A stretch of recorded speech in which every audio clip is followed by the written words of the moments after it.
같이 기도하겠습니다.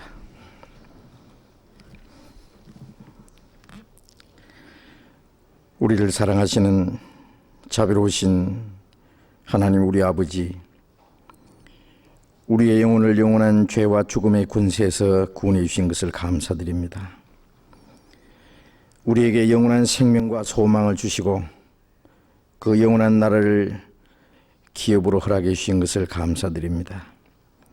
이 세상에 사는 동안에도 우리를 버려두지 아니하시고 항상 우리와 함께 계셔서 우리의 연약함을 담당하시고 우리를 주님의 진리 가운데로 인도해 주심을 감사드립니다. 우리의 영혼도 우리의 몸도 모두 주님의 피로 살사오니 주의 것입니다. 우리의 나머지 생애는 오직 하나님의 영광을 위해서만 있는 줄로 믿습니다. 이제 우리의 마음과 우리의 생활, 우리의 모든 것 주님 자비로운 능력의 손에 의지합니다. 주님께서 우리를 온전히 붙잡아 주시고 진리 가운데로 인도해 주시고 우리 각 사람을 하나님의 자녀로서 그리스도 안에서 더욱 완전한 사람으로 세워 주시옵소서. 우리가 하나님의 자녀로서 부끄러움이 없이 살아가도록 우리의 모든 생활을 주장하시고 다스려 주옵소서. 우리의 마음과 우리의 생활 속에 하나님 보시기에 합당치 못한 것들, 숨은 죄악들이 있으면 주님의 말씀의 빛 앞에 나타내 주시고 주님의 진리로 우리를 더욱 거룩하게 온전하게 해 주옵소서. 이 시간도 우리가 주님 앞에 함께 모였습니다. 주님의 말씀으로 우리를 더욱 깨우쳐 주시고 또 주님께서 우리에게 나타내고자 원하시는 주님의 뜻이 무엇인지 알게 하시고 우리 가운데 행하시는 주님의 능력과 주님의 거룩하신 역사가 무엇인지 우리로 하여금 더욱 알게 해 주시옵소서. 우리 가운데 한 사람도 하나님 앞에서 실족하는 사람이 없도록 자비를 베풀어 주옵소서. 이 시간 함께 참여하지 못한 형제 자매들도 일일이 주님이 보살펴 주시고 영육간에 주님의 은혜를 허락해 주옵소서. 주 예수님 이름으로 기도드렸습니다. 아멘. 질문 여기 몇 가지 들어왔는데 먼저 질문 받겠습니다.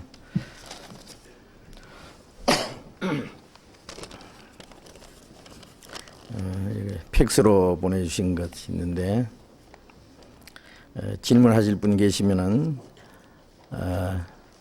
써서 올려주셔도 되고 팩스로 교회로 보내주시면은 우리 질문 시간에 같이 공부하도록 하겠습니다. 먼저 질문에 창세기 10장 8절부터 9절에 먼저 성경 찾겠습니다. 창세기 10장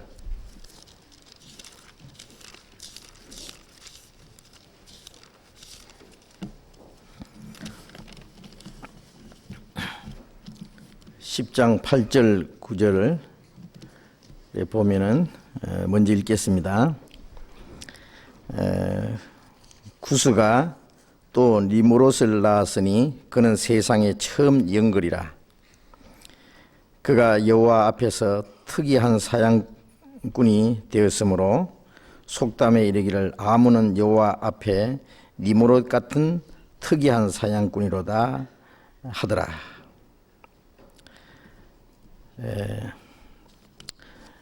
이 말씀에 니므롯에 대해서 나오고 그는 여호와 앞에서 특이한 사냥꾼이 되었다는 내용이 나오는데 특이한 사냥꾼이란 무엇을 뜻하는지요? 라는 질문입니다.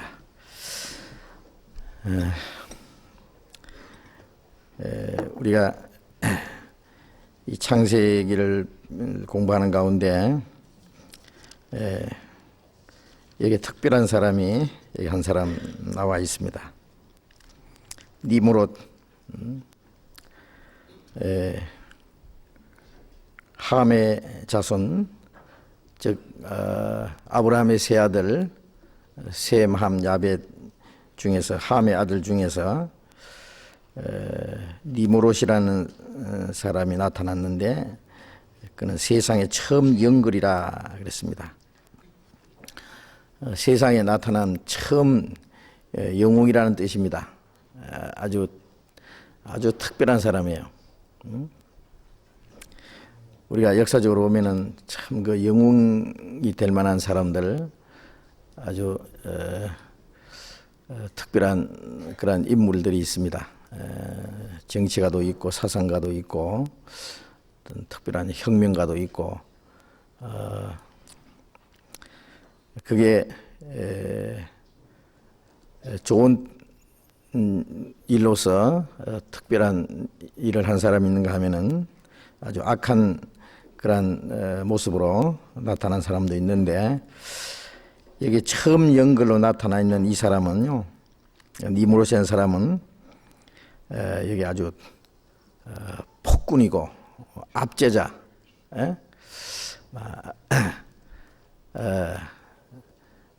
아주 독재자로서 이게 나타나 있습니다. 그런데 여기 질문에 요 앞에서 특이한 사형꾼이 되었다고 했는데요, 그 무슨 뜻이냐고 이렇게 질문했습니다. 우선 이 사람은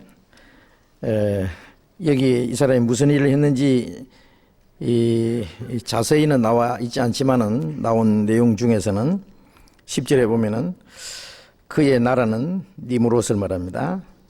니무롯의 나라라고 한 것은 니무롯이 하나의 통치자로서 처음으로 하나의 그 나라라고 하는 것을, 즉 다스리는 하나의 그 세력을 가지게 되고, 그로 말미암아 여기에 나라가 형성이 되고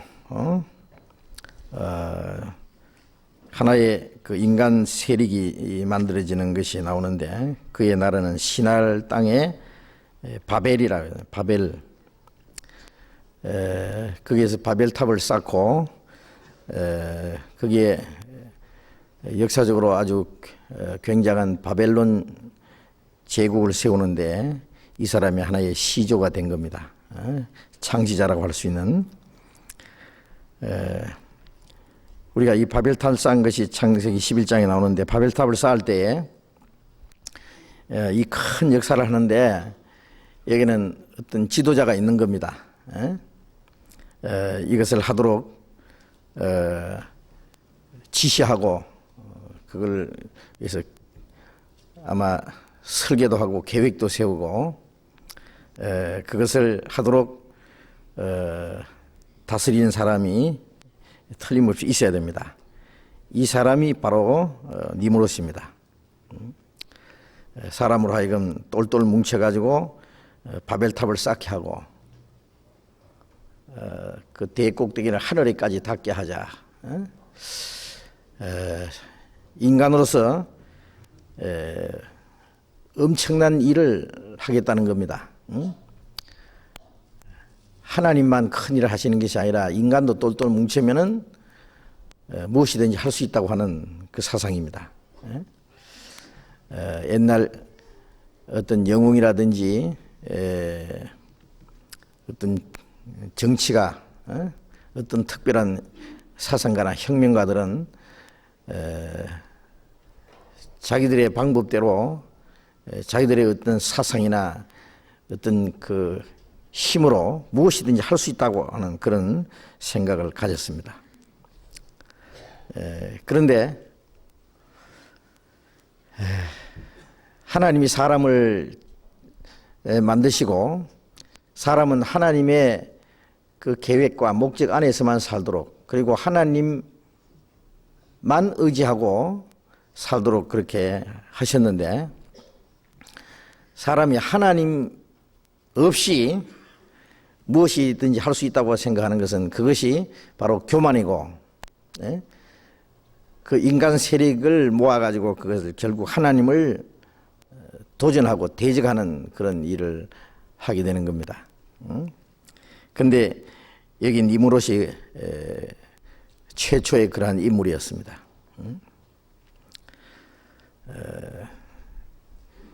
창세기 1장에 하나님이 사람을 창조했을 때 너희는 땅을 정복하라.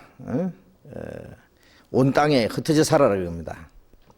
흩어져 살아 그랬는데 에덴 동산에서 죄를 짓고 쫓겨났는데 바로 쫓겨난 그 장소에 똘똘 뭉쳐가지고 자 흩어지지 말자, 똘똘 뭉치자 해가지고 탑을 쌓고 그것은 하나님을 위한 것이 아니라 우리 이름을 내자, 인간 만세를 부르자고요. 인본주의 사상, 인간의 세력으로 이 세상에 위대한 일을 할 수 있다고 하는 하나님 없이도 하나의 그 모습입니다. 그러니까 하나님을 도전하는 일입니다. 그렇기 때문에 그 탑을 더 이상 쌓지 못하게 하시려고 그들의 언어를 혼잡게 했고 그들의 생각을 흩어버렸고 그 바벨탑을 쌓는 것을 하나님께서 헐어버렸습니다. 그래서 그들을 온 지면에 흩으셨다. 하나님 없이 뭉치는 것은 그는 하나님을 대적하는 세력이 되는 겁니다. 그 일을 첫 번 시작했던 사람이 니므롯이고 성경 제일 마지막에 역사 마지막 때에 또 한 번 이 세상 사람들의 그 사상과 모든 세력을 하나로 묶어가지고 세상을 하나로 만들어가지고 하나님을 도전하는 그런 세력이 나타난다고 성경에 기록되어 있는데 하나의 세계, 정치를 하나로 두드려 뭉쳐가지고 세계를 하나로 만들고 종교도 하나로 통합시키고 모든 사상을 하나로 통합시키고 그리고 한 사람이 이 세상을 다스리는 그걸 통합시키고 이 세상을 한 사람이 다스리는 것이 이제 바로 적그리스도입니다. 그 사람이 마지막 나타나는데 그 사람 마지막 영걸이 될 겁니다. 니므롯은 처음 영걸이고 이제 적그리스도는 마지막 영걸입니다. 그 세력이 나타나도록 되어 있는데 그러니까 이 니므롯은 마지막 때 나타날 적그리스도의 모형이기도 합니다. 그런데 이 니므롯이라는 뜻이 대적하는 자다, 그런 뜻이랍니다. 대적자. 그런데 하나님을 대적하는 사람의 모습입니다. 그런데 이 사람을 특이한 사냥꾼이라, 여호와 앞에 특이한 사냥꾼이다. 막 그때 실제로 사냥꾼들이 있었을 거예요. 우리가 그 에세를 보면은요, 에세도 사냥꾼이에요. 나면서부터 아주 몸이 붉고 이 피부도 아주 가독같이 뻣뻣하고 온몸에 털이 있고 아주 야인이 된 겁니다. 그래서 덜 사람이라 그랬어요. 그래서 사냥을 좋아하고. 근데 아마 이 사람 아마 몸도 굉장히 건장한 아마 거인이었다고 생각합니다. 그리고 아마 특이한 사냥꾼이라 그러니까 사자도 잡고 말이에요. 호랑이도 잡고. 그래서 아마 사람들에게 특별한 이름이 난 그런 사람이라고도 할 수 있습니다. 옛날에는 힘센 사람이에요. 대장이에요. 지금은 뭐 육신이 힘세서 대장이 되는 게 아니고 이 특별한 정신이나 특별한 사상을 가진 사람, 그런 사람이 지도자가 될 수 있습니다만은 옛날에는 힘으로 하는 거예요. 그래서 전쟁터에 나갈 때도 왕이 제일 앞장서서 칼을 들고 나가 싸웁니다. 이겨야 대장이 되는 거예요. 짐승 세계는 대개 그렇습니다. 힘센 놈이 아주 최고 대장이 돼요. 약한 놈 다 쫓아내버리고. 근데 여기서 여호와 앞에서 특이한 사냥꾼이라는 말은 사람 앞에 특이한 사냥꾼이 아니고 여호와 앞에서 특이한 사냥꾼이라고 한 말을 보면은 이 사냥꾼이라는 말은 그냥 뭐 짐승만 잡아온다 그런 뜻보다도요, 짐승을 잡아서 죽인다고 하는 것은요, 이것은 남을 해치는 거예요. 해치는 거. 강한 놈이 약한 것을 잡아먹고 말이죠. 하는. 그래서 침략자라는 말입니다. 침략자. 그래서 이 사람은 아마 짐승만 잡은 것이 아니라 약한 사람들을 아마 폭력으로 침략을 하고 정복을 하고 했던 전쟁하기를 좋아하고 약한 자들을 정복하고 짓밟는 전쟁광이라고 생각이 됩니다. 아마 이 사람이 이런 바벨이라는 하는 이 지역을 만들고 그리고 그 뒤에 보면은 성들을 건축하고 말이죠. 굉장한 일을 했어요. 그것이 저절로 되는 것이 아닙니다. 많은 사람을 정복하고 지배하고 했을 때 그게 하나의 세력이 만들어지고 하나의 또 어떤 질서가 만들어지기 때문에 이 사람은 어떤 폭력으로서 남을 지배하고 처음에는 짐승을 잡아가지고 사냥꾼으로서 시작해가지고 많은 사람들에게 영웅시 되고 그것이 짐승만 사냥한 것이 아니라 사람도 사냥하는 그래서 많은 사람들을 지배하고 다스리는 그런 자가 됐다고 생각합니다. 그것이 결국 하나님을 반역하는 일로 된 겁니다. 그래서 요 앞에 특이한 사냥꾼이라고 하는 것은 하나님 앞에 하나님을 도전하는 사람이 된 겁니다.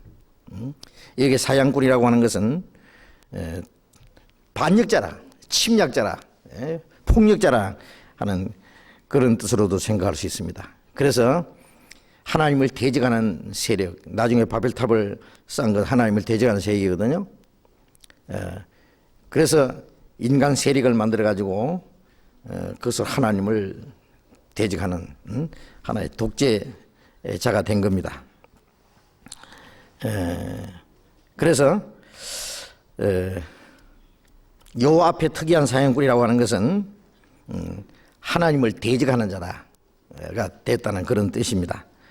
그리고 그것이 나중에 속담에 이스라엘 속담에 말이죠. 하나님을 대적하는 그런 반역하는 그런 사람이 나타날 때는 니므롯을 비해 가지고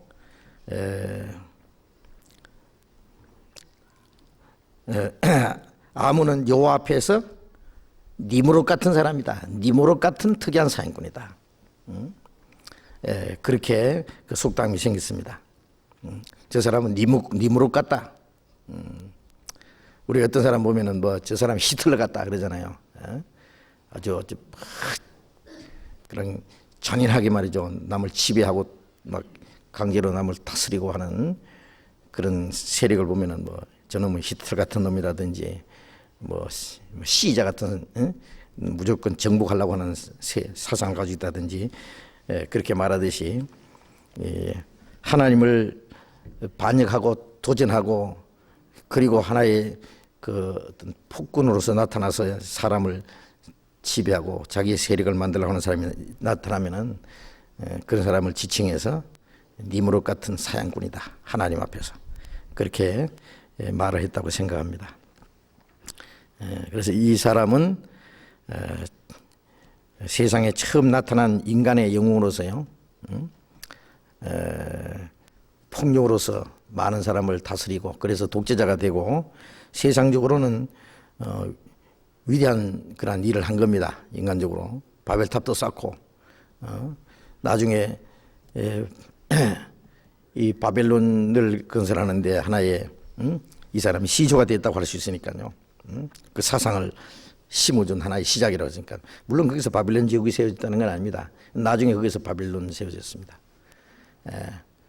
그러나 요한계시록의 마지막에 나타나는 적그리스도가 꼭 이 사람을 닮은 겁니다. 마지막 영글. 하나님을 도전하는 폭군 적그리스도 하나의 모형으로 나타나 있습니다. 그런 말씀드리고 또 한 가지 질문은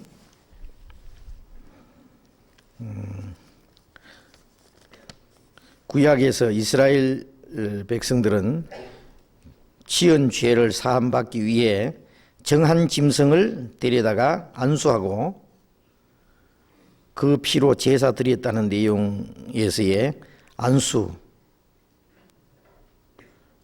이 안수에 대한 문제인데, 우선 이스라엘 사람들이 지은 죄를 사함받기 위해서 짐승을 가지고 제사 드렸는데, 그 짐승의 제사 드릴 때에 먼저 안수를 했다는 내용입니다. 그 안수를 왜 했느냐, 그런 내용입니다. 그리고 사도행전 8장과 19장에 나오는 안수, 그 밖에 야고보서 5장 10절에 나오는 안수에 대해서 자세히 알고 싶습니다. 자, 안수에 대한 걸 질문했는데, 우선 레위기 1장을 찾겠습니다.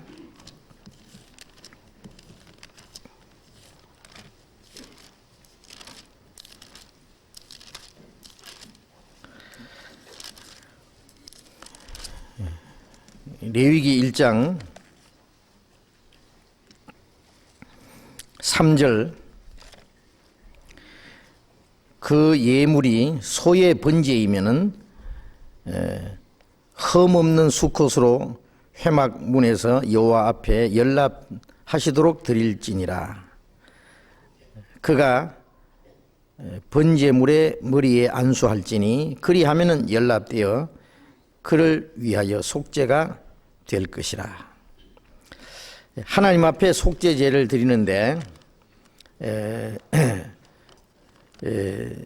이 죄를 지은 사람이 그 죄 사함 받기 위해서 하나님 앞에 제물을 가지고 옵니다.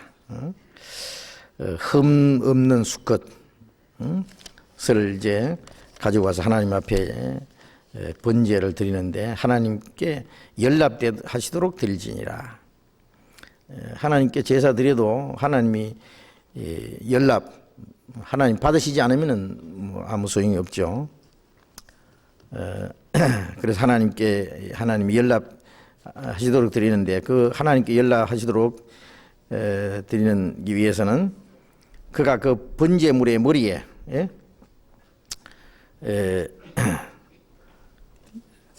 소나 아니면 염소나 양이나 이런 것을 이제 하나님 앞에 번제로 드리는데요.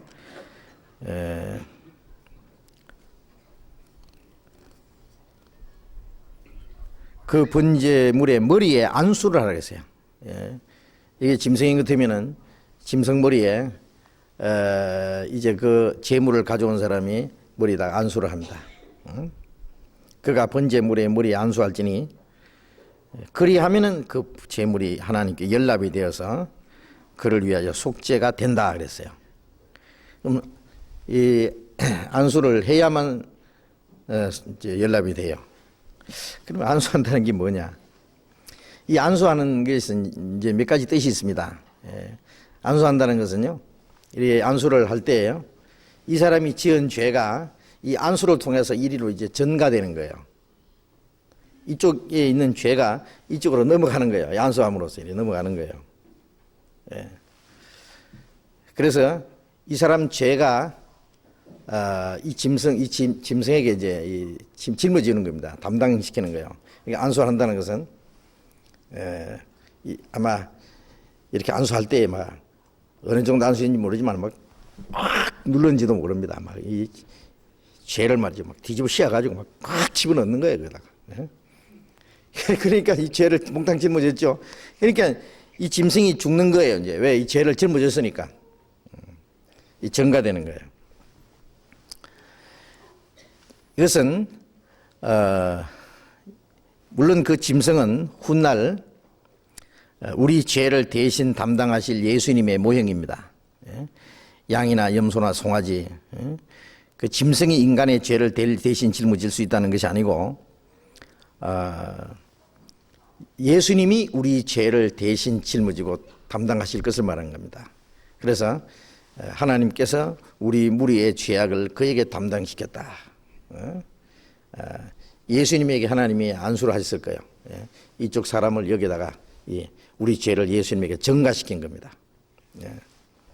그래서 이 안수한다고 하는 것은 전가시킨다고 하는 의미가 있고, 그 다음에 또 하나는 이 안수를 할 때에 일치한다, 하나가 된다는 뜻이 있어요. 이 짐승에게 안수하는 것은 이 죄진 사람하고 짐승하고 하나가 되는 거예요. 그러니까 이 죄인을 대신해서 이 죄 없는 이 짐승이 죄인과 하나가 되는 거예요. 예수님이 이 세상에 오신 것은 죄 없는 분이 죄인의 형상으로, 죄인의 모습으로 죄인과 같이 된 겁니다. 하나가 됐다는 거예요. 그래서 예수님이 죄를 알지도 못하신 자로 우리를 대신해서 죄를 삼았다. 죄가 됐다. 우리와 하나가 됐다. 한 모양으로 나타나서 이 육신은 죄 있는 육신의 모양입니다. 죄 있는 육신의 모양으로 나타나서 우리와 하나가 됐다. 인간 운명에 참여해가지고 죄인의 운명에 들어와서 죄인이 된 거예요. 하나가 된 거예요. 그러니까 이 안수는 일치한다. 하나가 된다. 그런 뜻입니다.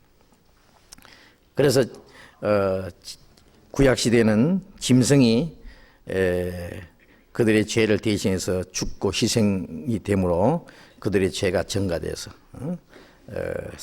그래서 속죄가 됐다. 그것은 예수님이 우리 대신 우리 죄를 그 몸에 담당하시고 죽으실 것의 하나의 모습입니다. 그리고 또 예수님이 이 세상에 오셔서 안수하신 일이 있어요. 그 중에 한 가지 보면은 누가복음 5장을 찾겠습니다. 누가복음 5장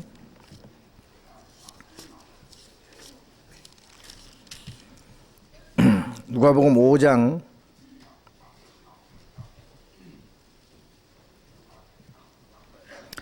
12절 예수께서 한 동네에 계실 때에 온몸에 문둥병 들린 사람이 있어 예수를 보고 엎드려 구하여 가로되 주여 원하시면 나를 깨끗게 할 수 있나이다 하니 예수께서 손을 내밀어 저에게 대심에 가라사대 내가 원하노니 깨끗함을 받으라 하신대 문둥병이 곧 떠나니라.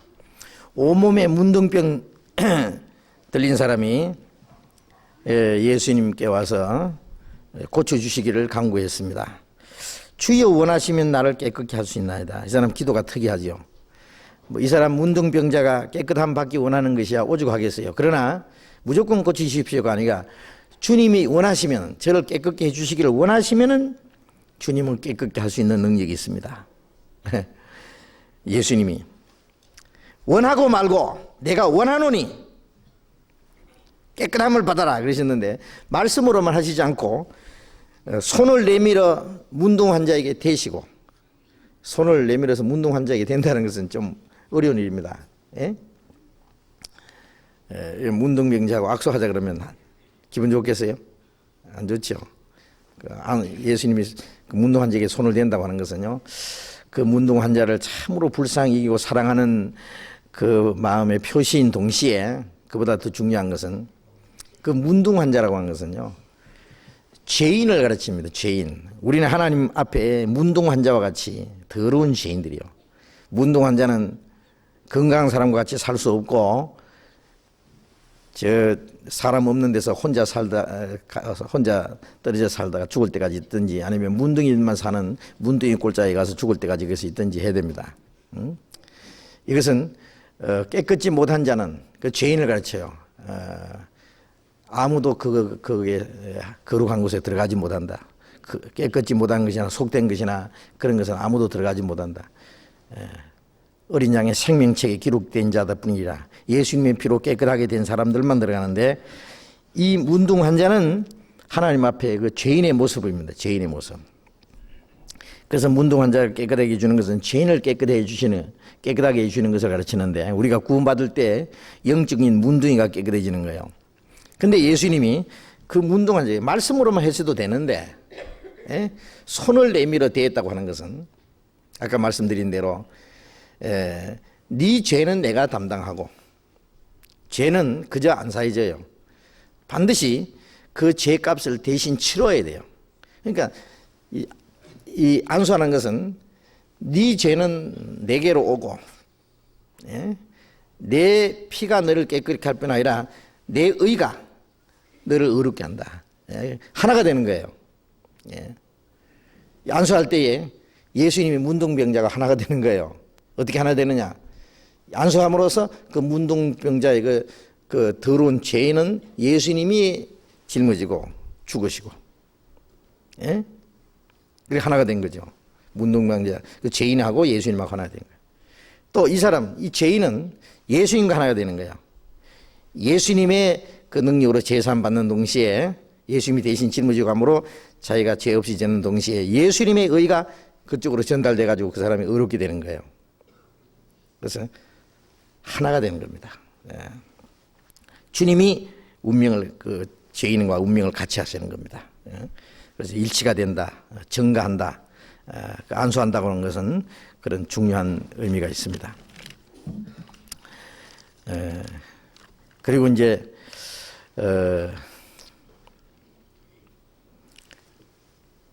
어떤 직분을 세울 때요, 안수를 합니다. 왕을 세우든지 제장을 세우든지 할 때에, 선지자를 세울 때에 특별히 기름을 부은다든지 안수를 한다든지 하는데, 그것은 하나님의 능력이 그에게 임하도록, 먼저 하나님의 그 능력을 받은 사람이 그 하나님의 권위를 가지고 하나님을 대신해서 기도를 함으로써 하나님의 능력이 그에게 임하도록 할 때에 특별히 안수를 합니다. 근데 이게 이제 질문 중에 사도행전 8장 17절 한번 읽겠습니다. 사도행전 8장 17절. 사도행전 8장 17절.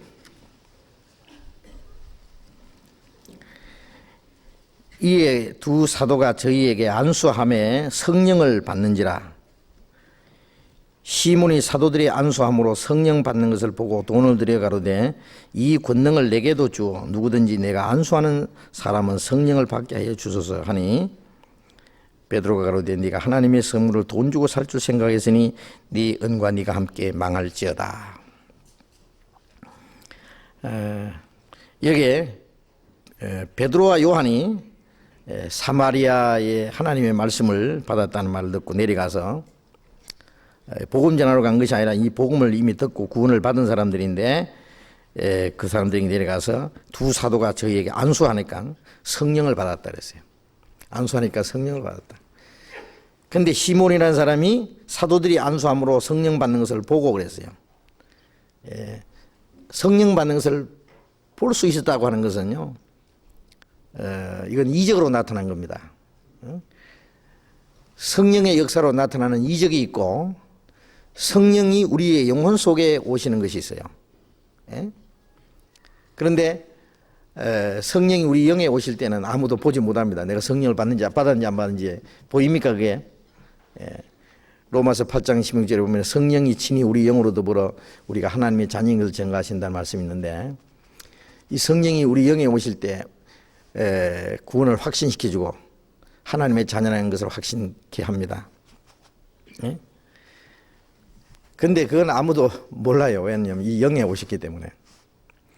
그런데 안수함으로 성령 받는 것은요, 그건 기적으로 나타나는 거예요. 안수함으로 성령 받아가지고 영에 오시는 건 아니에요. 갈라디아서 3장 2절에 보면은 너희가 성령을 받은 것은 율법의 행위로 오냐 듣고 믿음으로 오냐. 듣고 믿을 때 성령이 오시는 거예요. 듣고 복음을 깨닫고 믿을 때 성령이 오셔요. 그런데 안수함으로 성령 받는다는 것은 이적으로 나타나는 거예요. 사도들이 전하는 그 말씀이, 아니 지금 빌립이라는 집사가 이 사마리아에 가서 복음을 전했지만은 그 복음을 전하는 그것이 바로 하나님이 그들에게 주신 것이라는 것을 하나님은 사도들을 통해서 입증해 줘야 돼요.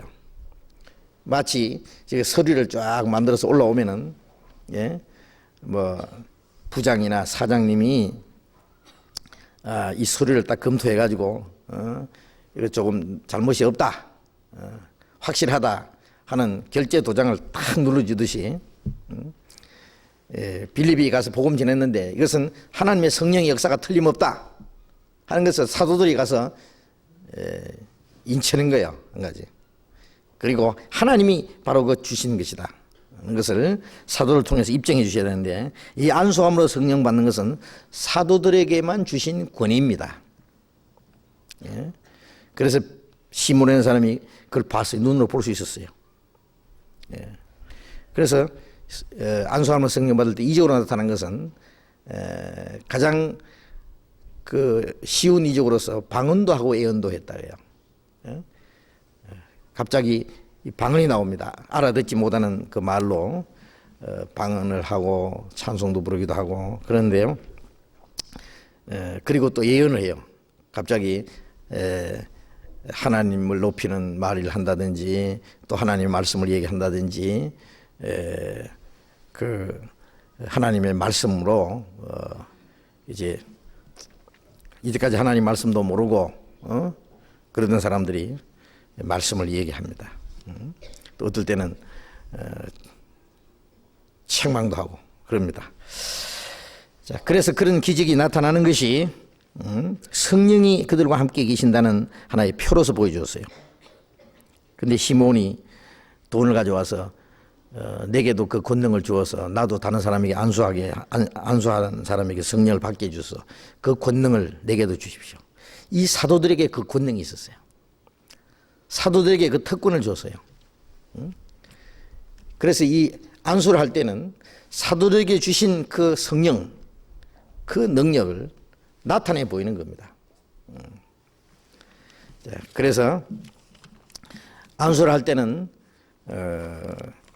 사도들 속에 역사하시는 성령이 밖으로 나타나도록 할 때에 이 안수를 할 때 나타났습니다. 그런데 똑같은 것으로서요, 귀신 들린 사람이요, 안수하면 귀신 들어갑니다. 제가 그런 거 많이 봤어요. 제가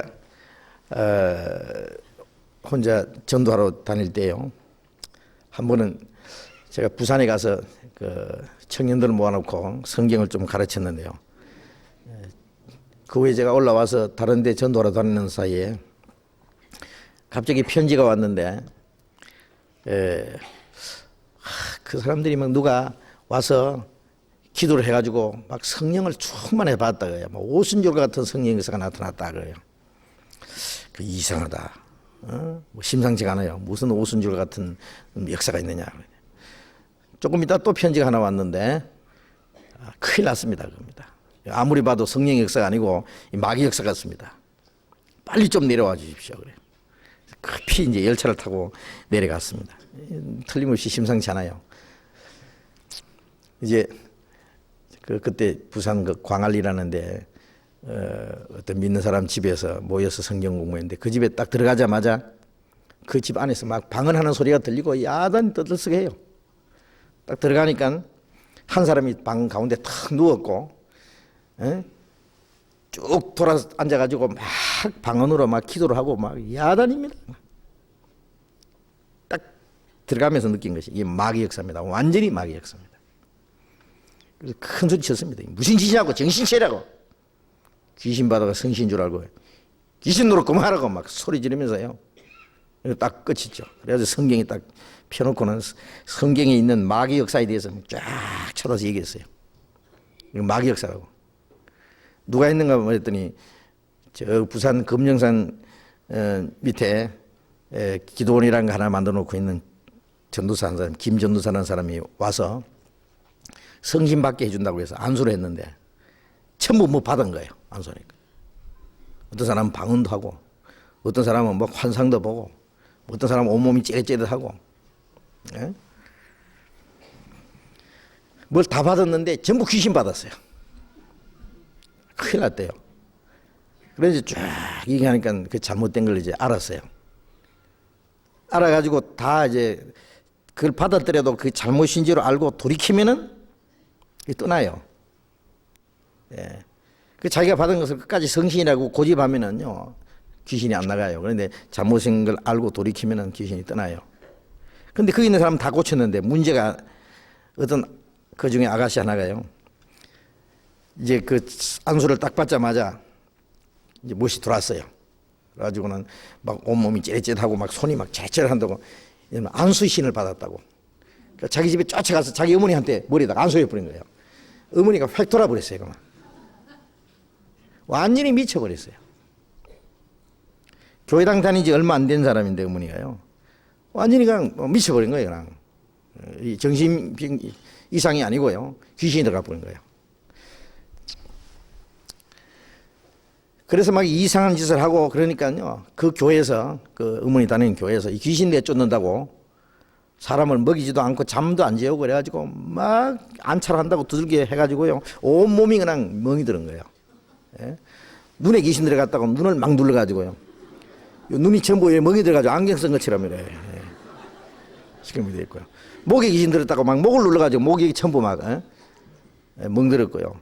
그 딸이 어머니하고 모유통에 가보니까 온 전신에 막 멍투성이 들어갑니다. 예. 귀신이 그래가 나갑니까? 그런데 제가 그 어머니 때문에 정말 혼났어요. 그 귀신들은요, 눈을 보면 막 독산 눈처럼 바짝바짝바짝 한데요. 무서워요. 그런 사람한테는 너 귀신 너 나갈래 안 나갈래? 나이 많은 사람인데 그때 저는 몇 살 안 됐죠. 20몇 살 때 겨우 됐을 텐데. 너 나갈래 안 나갈래? 귀신에게 하는 말이니까요. 예수님도 그 귀신 들린 사람에게 너 이름이 뭐냐 그랬잖아요. 군대입니다. 그러니까 나갈래 안 나갈래? 나갈랍니다. 나갈랍니다. 근데 잘 안 나가더라고요. 막 성경 얘기하면 아멘 아멘. 저 얼마나 방정맞고 소리 믿기 치고 하는데요. 근데 이게 결국 도망갔어요. 이 얘기하려면 깁니다만은요. 그 금년산에 저도 그때 산에서 기도하고 있는데요. 굴 속에다가 잡아놓고 청년들을 지키라고 했는데 아침에 되면 태양을 쳐다보면서 막 주문을 외웁니다. 막 손을 흔들면서 막 눈에서 불이 푸쩍푸쩍 나요. 막 주문을 외우고. 그래서 굴 속에다가 가다 놓고요. 이제 몇 날 며칠 기도하고 이제 귀신 내쫓으려고. 그런데 아침에 제가 산에 가서 운동하고 내려오니까요. 도망가고 없는 거예요. 어떻게 됐냐 물었더니 청년들이 문을 딱 지키고 있는데요. 치마를 엉거주 주름 걷어 올리면서 소변 보러 간다면서. 그러니까 길을 비켜준 거예요. 요만큼 나가더니 막 쏜살같이 도망간대요. 산이 굉장히 비탈져 있어요. 아주 경사가 굉장히 있는데 바위 사이로 이렇게 길이 있는데요. 노루처럼 바위에서 바위로 뛰어간대요. 청년들이 따라가다 놓쳤어요. 얼마나 빨리 도망가는지가. 그때가 언제냐면은 부산에 전철 다닐 때입니다. 전철 다닐 때요. 전철을 타고 집이 서민인데 그 딸이 집에 가니까 벌써 엄마가 집에 다 하고 앉았더래요. 그래서 나 죽을 뻔했다 하면서 제가 참 서운한 것은요. 그 어머니가 고쳐지는 걸 보지 못하고 제가 올라왔어요. 그 후에는 그 어머니를 만나지 못했습니다. 다른 사람은 다 고쳐졌는데 제가 그때 느낀 것이 뭐냐면 그 사람 안수한 사람은 전도사는 멀쩡해요. 그 사람 보고 아무도 귀신들 따라서 할 사람 없어요. 아주 멀쩡해요. 근데 그 사람이 안수를 딱 하면은 약간 이상해집니다. 근데 그 사람이 안수받은 사람이 그 다음 사람이 안수하면 미쳐버려요. 그러니까 점점 내려가면서 아주 유치하게 나타나고 제일 꼭대기는 신사요. 깡패도 최고 두목은요 멋지게 해가지고요 아주 신사입니다. 높은 사람은 딱 상대하고 점잖하게 까부는 사람 싸우는 사람 있으면 싸우지 마. 그러면서 아주 점잖하게요. 예? 아주 자기는 아주 그 뭐 인격자처럼 그렇게 점잖하게 나타납니다. 예? 싸움은 제일 밑에 쫄병들 시키거든요. 그렇잖아요. 두목이 싸움 합니까? 두목은 뭐 싸움 안 해요. 밑에 딱 시키는 거예요. 예. 그래서 제일 밑에 가면서요 아주 유치하게 나타나요. 제가 그때 그 귀신에 대해서 아주 참 공부를 잘했어요 그때. 그래서 이 귀신 들린 사람에게 안수 받으면 귀신 들어갑니다. 그걸 알아야 됩니다. 예. 성령이 역사하시는 사람들 통해서 같이 기도한다든지 그 사람 통해서 이 사도들 통해서라든지 그러면 성령 역사가 나타나잖아요. 예. 그 권능을 하나님이 그들에게 주셨기 때문에. 그래서 이 안수를 통해서 그것이 다른 사람에게 전달되는 겁니다. 예. 그걸 아셔야 됩니다. 그 다음에 사도행전 19장을 좀 찾겠습니다.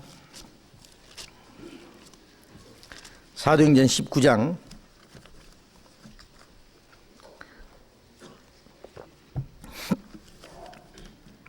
19장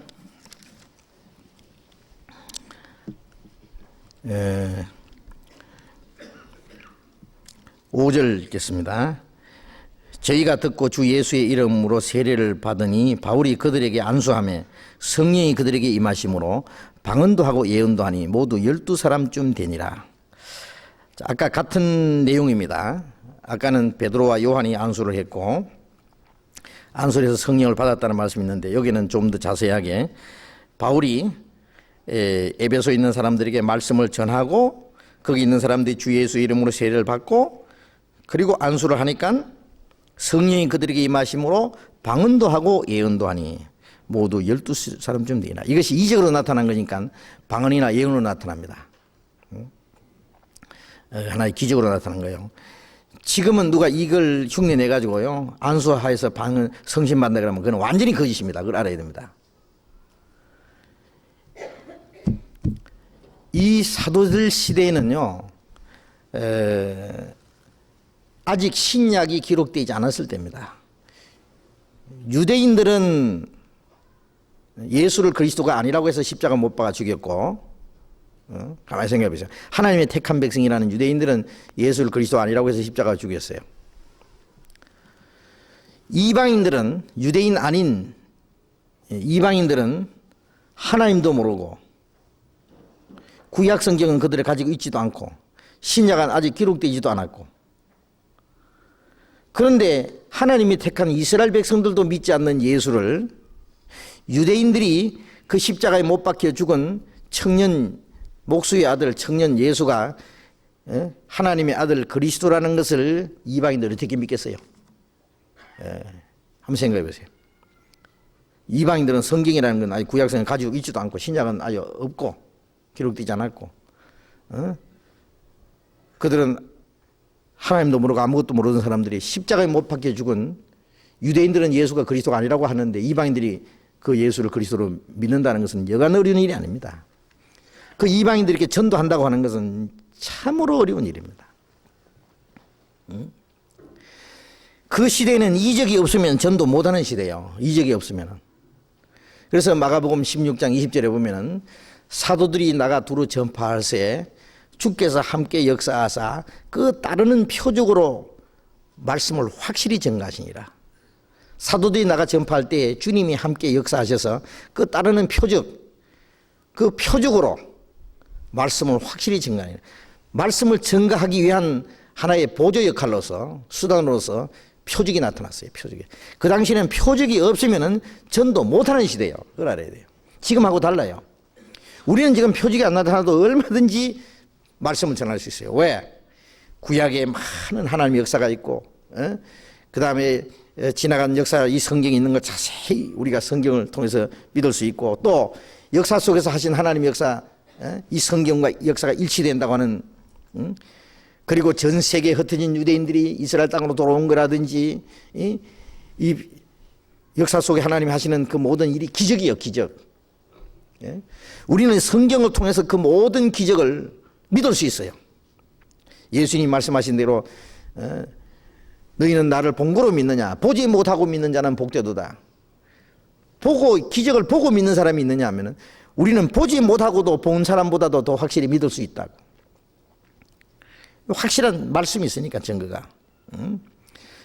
그런데 초대교회 당시는요, 이적이 없으면은 전도하기 어려운, 믿는 사람들도 믿을 수 있는 증거가, 사도들이 전하는 말씀이 십자가 죽은 예수가 사흘 만에 부활했다고 하시는데, 그가 하나님의 아들이고 그를 믿으면 구원을 받는다고 하는데, 그것이 사도들이 지어낸 거짓말인지 조작의 말인지 정말 하나님이 주신 것인지 어떻게 믿겠어요? 그 당시는 기적이 없으면 못 믿는 거예요. 그러니까 유대인들도, 베드로와 요한이 안전병이 성전 앞에서 그 구걸하는 안전병이를 일으켰잖아요. 깜짝 놀랐습니다. 너희들이 죽인 예수가, 예수를 하나님이 살리셨고 바로 그 예수님이 이 사람을 낫게 했다. 막 힘있게 전했죠. 그 기적이 있기 때문에 그걸 통해서 막 소리 지르는 거예요. 물론 예수님 부활하신 자체가 기적 중에 기적이죠.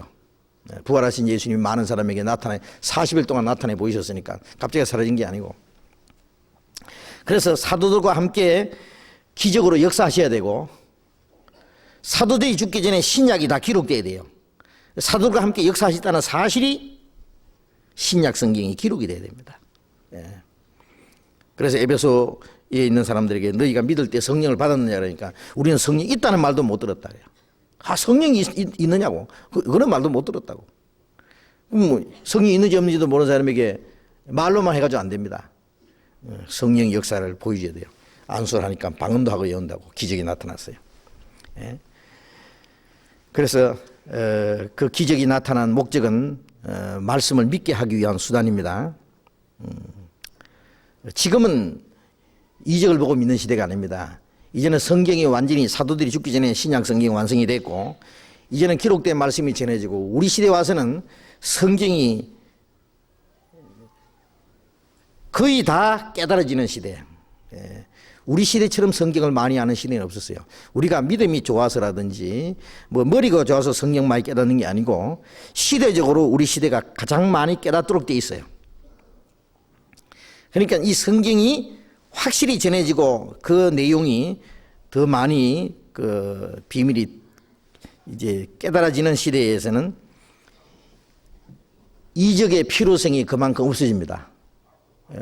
지금도 기적이 전혀 없다는 게 아니에요. 지금도 하나님이 필요하시면 기적을 나타낼 수 있어요.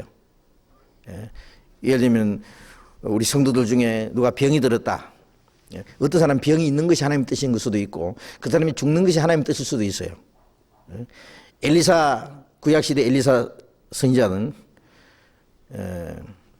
죽은 사람도 살렸고 많은 기적을 행했습니다. 그러나 그 엘리사가 죽을 때 병들어 죽었어요. 무조건 뭐 하나님이 병을 낫게 해주는 것이 하나님의 뜻이라고 생각하면 안 돼요. 바울 사도만큼 성령이 충만한 사람이 돼 있었어요. 그러나 바울은 평생의 몸에 병이 있었어요. 그 하나님이 바울에게 주신 거예요. 너무 교만할까 봐. 바울같이 전도하러 다니던 디모데는 항상 몸이 약해서 바울이 그 디모데 건강을 걱정했어요. 그래서 야 디모데, 너 약한 비위와 자주 나는 병을 인해서 포도주 조금씩 먹어라. 약용으로 많이 먹지 말고 조금씩. 그러니까 디모데도 몸이 참 약했던 사람인 것 같아요. 바울이 그 디모데의 건강을 걱정한 거 보면요. 그러면 바울이 한번 안수해 뿌려가지고 병 고쳐줘 버리지 뭐 그런 걱정해요. 포도주 조금씩 써라하고 말이야. 안수만 하면 될 텐데, 바울은 죽은 사람도 살렸는데. 우리가 무조건 막 기도만 하면 병 다 난다고 생각하면 안 됩니다. 하나님이 우리에게 육신의 고난을 주실 때도 있어요. 뭐 하나님 능력이 없어서 우리를 고난에 두시는 게 아닙니다. 어떨 때는 가난하게 두실 때도 있고 부하게 하실 때도 있고요. 우리는 지금 잘 몰라도 하나님은 이유가 있어요. 나중에 우리가 알게 될 거예요. 어떤 사람은 기도해서 병이 낫는 것이 하나님 뜻일 수도 있지만, 어떤 사람은 그냥 그 병으로 죽는 것이 하나님 뜻일 수도 있어요. 그러니까 우리는 일단 기도하고 하나님께 맡겨야 됩니다. 하나님의 뜻대로. 그래서 병든 자에게 기도하면은 하나님의 병을 고쳐주시는 수도 있어요. 그건 성도를 위해서입니다. 그래서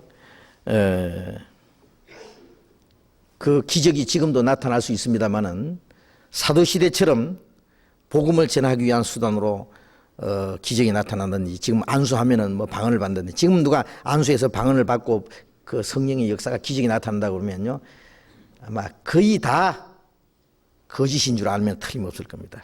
거의 거짓이야. 예. 그럴 이유가 없어요. 예, 그걸 알아야 돼요. 저도 기도하다가 방언을 했습니다. 그렇기 때문에 방언은 부인하지 않습니다. 예. 지금 성령의 역사로 방언은 있을 수 있지만은요, 마귀 역사로 방언이 더 많아요. 예. 그걸 참고로 생각을 하시고, 사도들에게는 안수함으로 성령을 받는 그 특권을 사도들이 권위를 주셨고, 그로 인해서 사도들을 통해서 교회의 질서가 세워지고, 사도들이 인정 안 하면 거짓이요. 사도를 통해서 하나님이 그 권위를 주신 겁니다. 그리고 이제 또 어떤 특별한 직분을 맡길 때에 사도들에게 어떤 특별한 일을 맡길 때도 안수를 한 일이 있습니다. 사도행전 13장 잠깐 봅시다. 사도행전 13장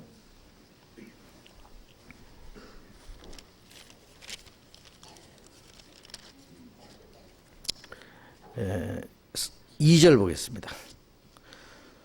주를 섬겨 금식할 때에 성령이 가라사대 내가 불러 시키는 일을 위하여 바나바와 사울을 따로 세우라 하시니 이에 금식하며 기도하고 두 사람에게 안수하여 보내니라. 바나바와 사울이 바울이죠. 따로 세우라고 했어요. 두 사람을 세워가지고 이걸 금식하고 기도하면서 두 사람에게 안수했습니다.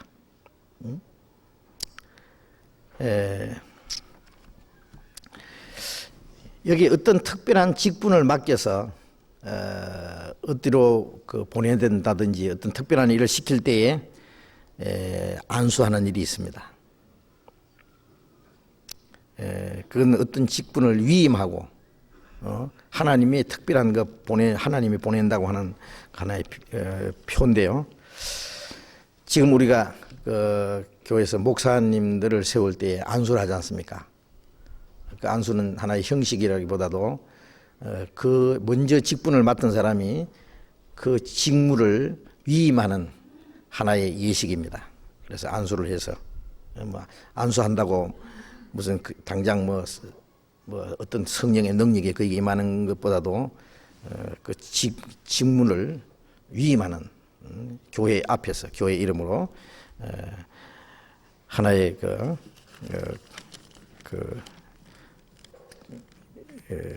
표입니다. 그것이. 그래서 안수를 했는데 또 한 가지 여기 야고보서 5장 14절에 대한 얘기가 나오죠. 한번 찾아봅시다. 야고보서 5장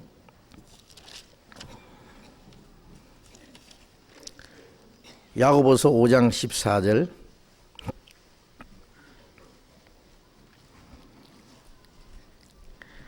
너희 중에 병든 자가 있느냐 저는 교회 장로들을 청할 것이요 그들은 주의 이름으로 기름을 바르며 위하여 기도할지니라. 믿음의 기도는 병든 자를 구원하리니 주께서 저를 일으키시리라. 혹시 죄를 범하였을지라도 사하심을 얻으리라. 여기에도 병든 자가 있느냐 저는 교회 장로들을 청할 것이요 그들은 주의 이름으로 기름을 바르며 위하여 기도할지니라 했는데요. 병든 자는 교회 장로들이라는 것은 이 교회 지도자들입니다. 교회 어른들이나 지도자들을 청해서 기도하라 했는데 그들은 주의 이름으로 기름을 바르며 위하여 기도할지니라 했는데 기름을 여기 뭐 안수한다는 말은 없는데 기름을 바를 때 물론 기름을 바르면서 안수를 할 겁니다. 그래서 예수님께서도 기름을 발라서 기도했다는 말씀이 있어요. 그런데 기름을 바르면서 위하여 기도할지니라. 근데 뭐 기름이 무슨 위력이 있는 게 약이 아니고요. 그런 기름은 성령을 주실 때 성령을 기름부터 하셨다. 성령을 기름으로 표현한 게 있는데요. 이것은 하나님의 성령께 맡기는 하나의 표현이라고 생각합니다. 그래서 뭐 기름이야 뭐 대개 이제 올리브 기름을 이스라엘에서는 많이 사용했을 거예요. 너희들은요. 근데 뭐 올리브 기름이 아니더라도 뭐 콩기름도 좋고 참기름도 좋고, 응? 이제 기름을 발라서 이렇게 하나님께 기도하는, 응? 성령께 맡기고 그렇게 하라고 말씀했기 때문에 하는 거예요, 성경에. 어떤 사람은 뭐 지금은 이런 기도가 필요 없다고 하는 사람도 있습니다만은 필요 있을 때가 있습니다. 그래서 기도를 하면 아까 말씀드린 대로 기도를 하고 하나님의 뜻에 맡겨야 돼요. 예. 그리고 기도하는 것 우리는 병이 들었든지 뭘 하든지 우리가 하나님께 맡기는 것이 중요한데요. 근데 그러면 병든 사람은 약 쓰지 말고 기도만 하면 안 되나? 에? 병원에도 가지 말고 그런 말을 할 수도 있습니다만은 예수님은 의사는 병든 사람에게 필요하다 그랬어요. 의원은 건강한 사람을 위해서 있는 것이 아니라 병든 사람에게 있다고, 필요하다고. 바울이 전도하러 다닐 때에 누가라는 사람이 동행을 했습니다. 항상. 그래서 사도행전을 기록한 사람이 사도행전을 누가 기록했습니까? 누가 기록했습니까? 누가가 기록했습니다. 누가 기록했느냐면 누가가 기록했습니다. 누가라는 사람의 이름이에요. 누가복음을 기록한. 그 사람은 의사입니다. 의사. 바울 사도가 몸이 약했는데요. 누가가 참 도움을 많이 줬다고 생각해요. 예. 그래서 의사가 필요 없는 게 아니에요. 예. 그래서 성경에도 보면은 약도 있어요. 히스기야 왕이 병들었을 때에 이사야가 약을 가르치셨어요. 무화과 뭉치를 찧어서 종치에 붙이라 그랬어요. 무화과 뭉치가 그 약이 됩니다. 그리고 에스겔서에 보면은 마지막 때 그 천년왕국에 들어갔을 때 그 잎사귀들이 나무 잎사귀들이 약 재료가 된다는 말도 있는데 약 재료라는 말이 있어요. 약 재료. 그리고 예레미야서에 보면은 거기는 유향이 있지 않은가. 유향이라는 게 뭐냐면 알로에 같은 그런 겁니다. 의사가 있지 않은가. 왜 내 딸이 치료를 받지 못하면 왜 내리냐. 약도 있고 의사도 있는데 왜 치료 못 받느냐. 약도 필요하고 의사도 필요하다고 돼 있어요. 그게 잘못된 게 아니에요. 그러나 그거 너무 거기에만 의지하지 말고 필요할 때 의사에도 가야 되고 수술도 받아야 될 때가 있고 약도 하나님이 주셨어요. 의사가 사실은 기술이 좋아서 병 고치는 것이 아니라 하나님께서요 고쳐주셔요. 이 우리 인체를요 그거 잘하면 빨리 병이 낫도록 그렇게 돼 있어요. 우리가 몰라서 그렇지 약 될 것이 많아요. 짐승들은 안 가르치지도 병 들면 지가 찾아 먹어요. 개는요 배탈 나면은 밥 안 먹습니다. 단식 딱 합니다. 얼마나 지혜로운지 몰라요. 사람은 막 배탈 나도 막 무조건 막 자꾸 먹는데요. 개가요 그 문제 딱 생기면 딱 단식해요. 그래 지가 병 고쳐요. 아주 뭐 짐승들은요 약 지가 찾아 먹습니다. 산에 돌아다니면서 좋은 거 다 뜯어 먹어요. 지가요 병나면. 닭이요 다리 부러지면요 나무에 송진 딱딱딱 찌가지고 지가 키부스 한다고 발이 탁탁탁탁 키부스가 생겨요. 정말이에요. 지가 키부스 딱 해 나중에 보면 딱 부치가 생긴다고. 그 타도록 돼 있어요. 그래서 찾아서 하면 돼요. 그거. 그래서 그것도 하나의 지혜입니다. 그게 나쁠 거 없어요. 그러나 그 의지는 하지 말고 너무 의지하지 말고 우리는 그 낫도록 그 약의 효과가 있도록 하나님께 기도하는 것도 필요합니다. 제가 한 번은요 목포에 있을 때 일입니다. 그 음씨인데요. 나중에 이제 구원받았기 때문에 음자매라는 우리 성이 음씨인데요. 이 결핵성 여기 뭐더라 이렇게 툭 나온 거 뭐야 이게 저 뭐더라 잊어버렸네. 이툭 나온 게 있어요. 그런데 이래가지고 이 혹이 이만큼 나왔는데 어디 뭐 현신의 권세인가 뭐 약 병 고친다는 사람이 딱 오더니요 약을 다 내버렸대요. 약 안 먹고 기도만 한대요. 예. 결핵성 임파선, 그러니까 뭐 임파선이니까 이렇게 딱 돼 있어요. 그래서 제가 얘기했어요. 구원받느냐 물으니까 안 받았대. 내가 이 얘기했죠. 아직 구원도 안 받았고, 하나님께 완전히 맡길 수 있는 믿음도 없는데, 당신 기도만 하고 약 안 쓰고 있다가 병 점점 중해지면 당신 나중에 하나님 원망할 거라고. 내 시키는 대로 하라 그랬어요. 약 쓰라 그랬어요. 약 쓰면서 기도하라 그랬어요. 약도 하나님도 주셨으니까 약 쓰면서 기도하라 그랬어요. 나중에 전도해서 구원도 받았어요.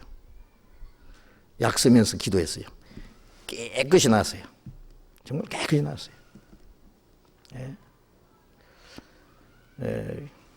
그래서요, 그걸 무조건 기도를 필요 없다든지, 아니면은 약 쓰면 안 된다든지, 무조건 그렇게 말하면 안 됩니다. 우리가 약도 하나님이 주셔서 필요한 것이 있고, 우리가 어떨 때는 하나님께 도저히 그걸 우리 힘으로 안 되고 그럴 때 하나님께 완전히 맡기고 기도하는 그런 것도 필요합니다. 하나님이 필요하시면 기적을 나타내 주십니다. 기적이 나타나는 경우가 많이 있어요. 그런데 중요한 것은 여기에 죄를 범하였을지라도 사함 얻으리라 그랬고, 그 다음에 16절에 보면 이러므로 너희 죄를 서로 구하며 병 낫기 위하여 기도하라. 어떤 사람은 죄로 말미암아 징계로 병이 나는 수가 있어요. 그것은 죄를 돌이키지 않으면 병 안 낫습니다. 부모가 죄를 지어서 자식이 징계를 받는 수가 있어요. 그건 가족 단위로. 딸이 죄를 지었는데 그 아들을 하나님이 죽여버렸어요. 죽이잖아요. 그 애가 무슨 죄가 있어요? 그는 아이를 죽여버렸어요, 하나님.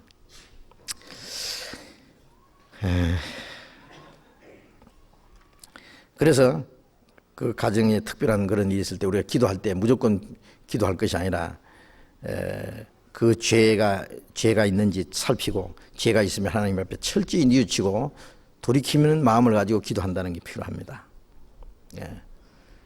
우리가 가정에 특별한 재난을 당한다든지 어려운 일을 당한다든지 병이 나든지 그럴 때 이것이 정말 뭔가 일시적인 그 실수로서 오는 건지 잘못인지, 아니면 하나님이 징계로 내리는 것인지, 하나님이 내게 단련시키기 위해서 주시는 건지. 욥 같은 경우는 하루아침에 그 많은 재산 다 없어지고 10남매가 한꺼번에 죽어버리고 온몸에 병이 나고 그보다 더 비참할 수 없을 정도로 그런 재난을 만났는데, 그건 죄가 있어서 그런 게 아니죠. 그는 욥을 단련시키기 위해서 주신 겁니다. 그래서 단련시키기 위해서 주시는 것이 있고, 또 바울 같은 경우는 너무 하나님께 받은 은혜가 커서 교만할까 봐 그 가시로 주신 것이 있고, 또 우리가 정말 그 잘못해서, 예를 들면은 내가 자동차를 몰고 가는데요, 교통을 법규를 위반하고 과속을 내는데 하나님이 도와줍니까? 우리 건강도요, 하나님이 지켜주시지만은 막 안 먹을 건 막 너무 많이 먹어버리고, 나쁜 거 먹어버리고, 그리고 잠잘 때 너무 잠도 안 자고 너무 과로해버리고, 우리의 육체에는 법칙이 있어요. 그걸 어기면은 하나님도 돌봐줄 수 없어요.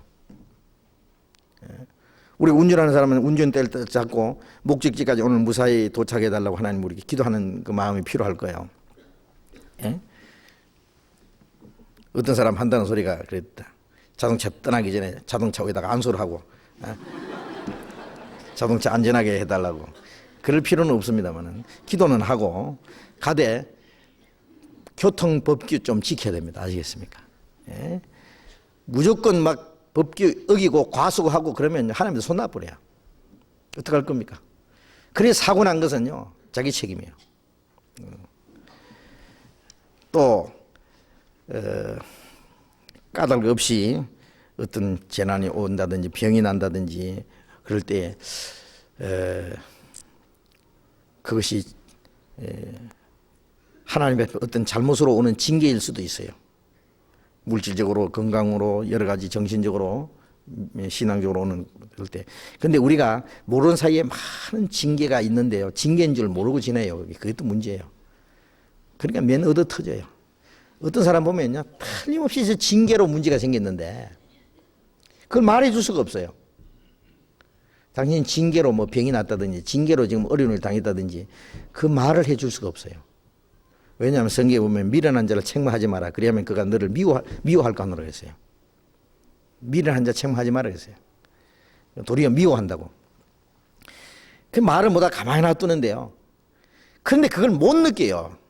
자기 잘못을 철저히 뉘우치고 돌이키면은 징계가 가벼워질 텐데, 빨리 하나님이 다시 회복해 줄 텐데, 그걸 못 느껴요. 그래서 얻어 터져가지고 어떤 사람은 죽어버려요. 죽을 때까지요. 못 느껴요. 제가 그런 사람 몇 사람 봤어요. 죽을 때까지 절대 그 징계인 줄을 모르더라고. 참 안타까워요.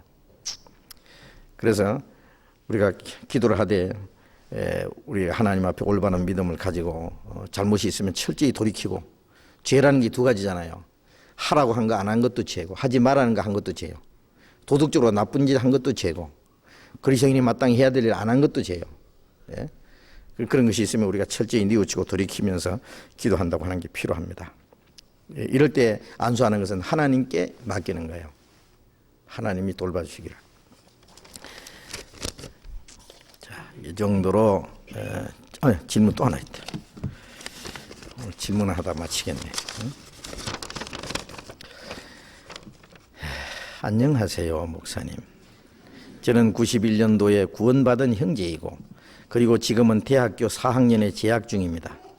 말씀드리고자 하는 것은 이제 대학을 졸업하고 사회로 나가는 이 시점에서 입사에 대하여 몇 가지 질문을 드리고자 합니다. 우선 며칠 전 면접을 보았는데 거기서 다음과 같은 질문을 받았답니다. 기독교인이시니 일요일 날 교회를 나가야 할 텐데 회사 업무상 일요일도 근무를 해야 할 경우가 있습니다. 그때 어떻게 하시겠습니까? 그 다음, 술, 담배를 안 한다고 하였는데 직장 생활을 하다 보면은 회식 자리가 많이 있음을 봅니다. 그때 어떻게 하시겠습니까? 이와 같은 질문을 받았을 경우 그리스도인으로서 어떻게 답변을 해야 좋을지 말씀해 주십시오. 이제 대학을 졸업하고 입사의 문 앞에 서 있을 많은 형제 자매들에게 도움이 될 만한 말씀을 가르쳐 주십시오. 라는 질문인데, 의견을 좀 같이 나누어서 좀 좋은 의견이 있으면 말씀하시면 좋겠는데, 이런 질문을 받았답니다 그랬는데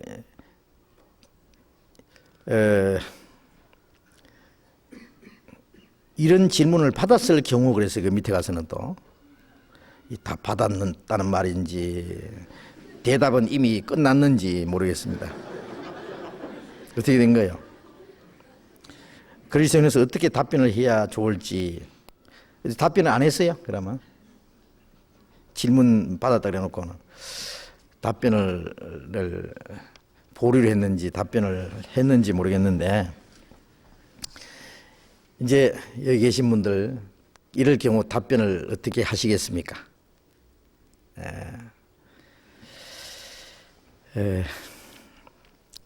이제 한 가지, 첫째는 이제 그리스도인들이 이 직장을 가진다고 하는 게 참 문제입니다, 사실요. 직장 때문에 신앙생활 제대로 못하는 사람이 있어요. 왜? 직장이 신앙생활 하려는데 적합치가 않아서요. 또 자기 하는 사업이, 개인 사업이 신앙생활 하는데 적합치가 않은 사람이 있어요. 그래서 우선 이거 답하기 전에요, 우리가 무슨 사업을 한다든지 직장을 택할 때에 우리가 이 세상에 살아가는 목적이 말이죠, 먹든지 마시든지 무엇을 하든지 다 하나님의 영광을 위해서 하라. 먹고 마시고 내가 세상 살아간다고 하는 의미가, 결혼을 하든지 무엇을 하든지,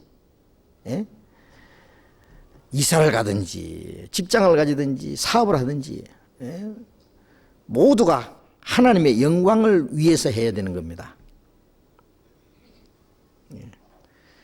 적은 소득이 의를 겸한 것이 많은 소득이 불의를 겸한 것보다 낫다. 자문에 있는 말씀처럼.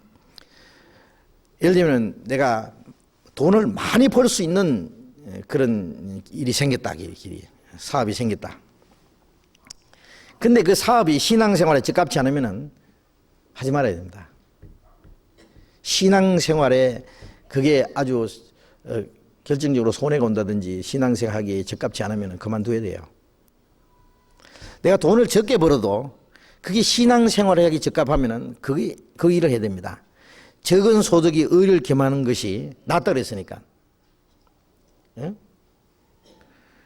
마른 떡 한 조각만 있고 화목하는 것이 육신이 집에, 고기가 집에 가득하면서 불화하는 것보다 낫다.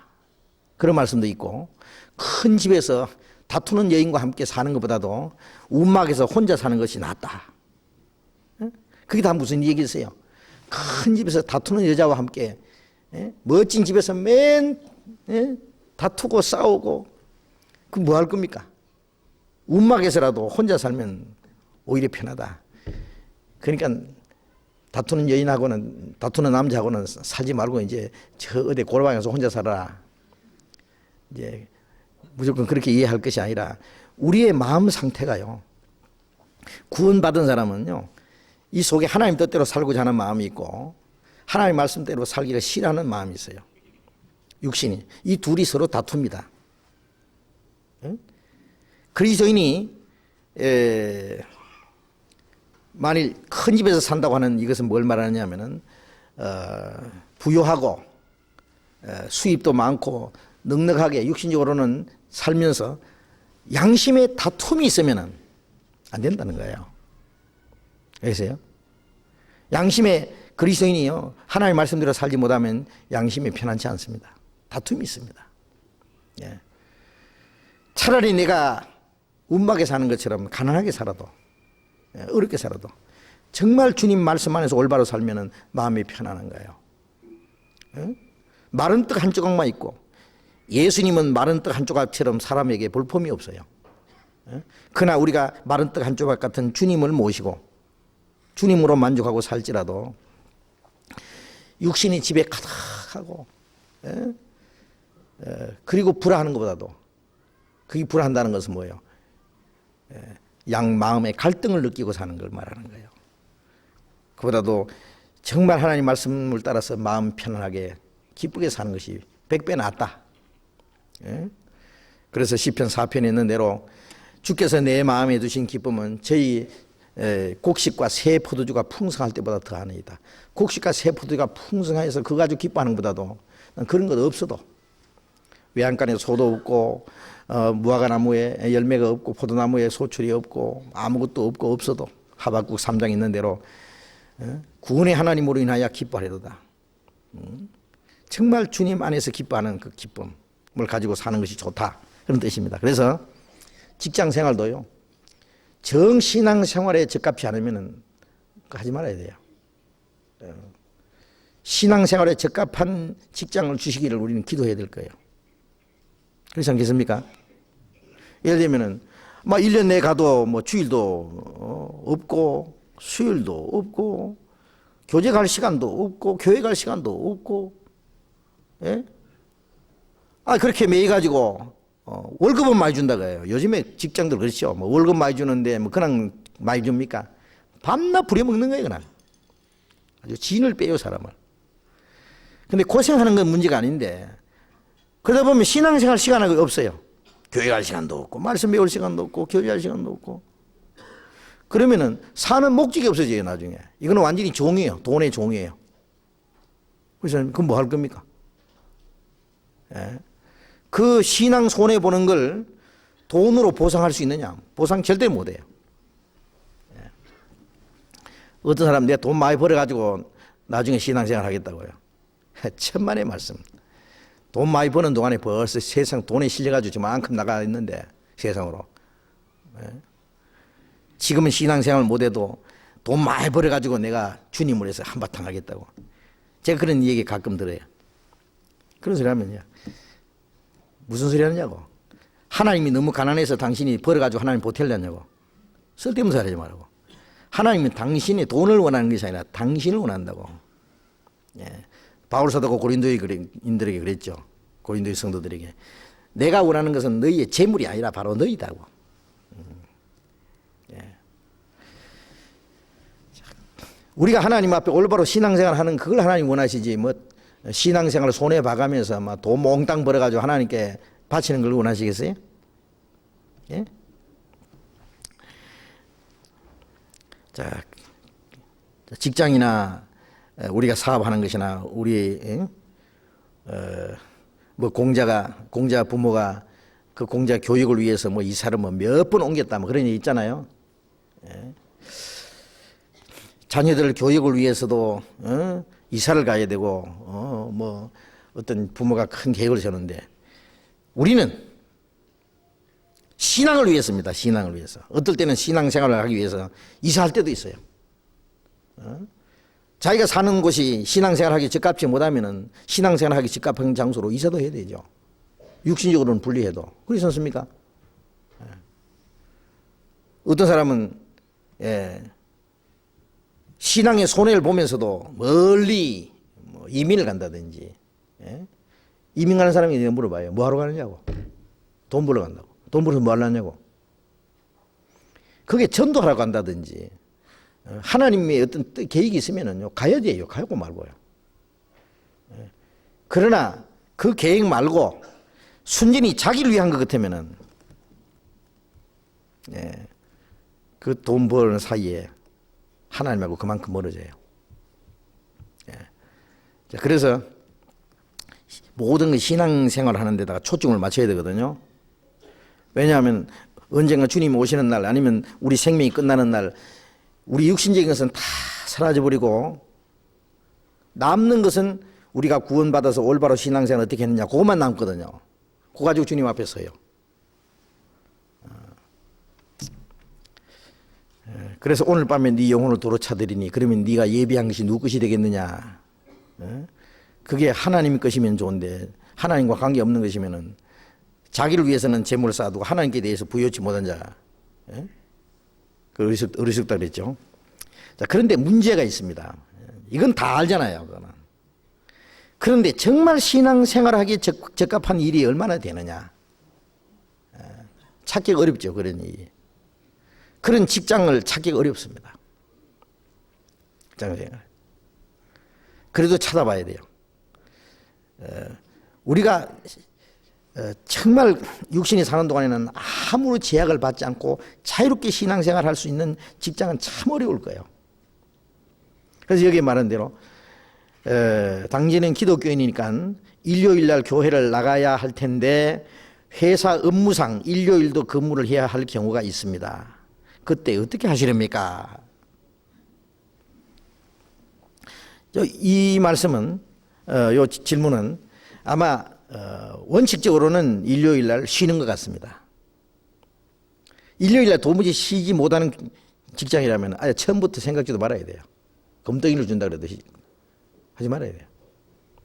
그런데 회사 업무상 어쩔 수 없이 예를 들면 특별히 바쁠 때가 있거든요. 왜냐하면 공장 같은 경우 정식으로 일요일날 이제 쉬는 때인데 갑자기 뭐 며칠까지 어떤 납품을 해야 된다. 밤을 새우면서라도 일을 해야 될 경우가 있다. 다른 사람이 일하는데 자기만 속 빠져나가느냐. 이럴 때는 뭐 두말 할 것 없이 일해야 됩니다. 그리스도인은 일단 직장에 들어갔으면 충실하게 해야 됩니다.